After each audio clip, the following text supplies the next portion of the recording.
அன்றைக்கி மார்னிங்கே நான், லெனி, சசி எல்லாருமே வந்து பங்கார்பேட் ஸ்டேஷன் இருந்தது. என்ன அப்படின்னா, சசி ரிட்டர்ன் போகிறதுக்கு டிக்கெட் புக் பண்ணலாம் அப்படின்னு தான் போனது. நாங்கள் ஆல்ரெடி புக் பண்ணி வச்சுருந்தோம். பட் இருந்தாலுமே வந்து அது கன்ஃபார்ம் ஆகலை. சரி அப்படின்னு நான் தற்காலாவது புக் பண்ணலாமேன்னு ட்ரை பண்ணி பார்த்தோம். பட் போன வேலையும் சரியாக நடக்கலை. சரி ரிட்டர்ன் தான் வர வழியில் எனக்கு இங்கே வந்து காஃபி சூப்பராக இருக்கும். அன்றைக்கி தானே காஃபி இல்லைன்னு டீ தான் வாங்கி ஒரு நேரம் வரும் நமக்கு சோதனையாக அடுத்தடுத்து லிஸ்ட்டு போட்டு கடவுள் கொடுத்து அனுப்புவாரா என்னன்னு தெரியாது. ஒன்று மேலே ஒன்று மேலே ஒன்றுன்னு வந்துகிட்டே இருக்கும்.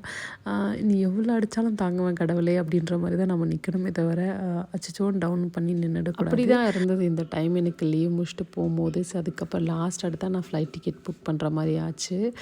லெனி வந்து இந்த மாதிரி தான் விளையாடுவாள். கொஞ்சம் கொஞ்சம் சில்லித்தனமாக இருக்கும், பார்க்குறதுக்கு ரொம்ப அழகாக இருக்கும். இதெல்லாம் கேப்சர் பண்ணணும்னே நான் வந்து ஷார்ட்ஸ் எடுப்பேன்.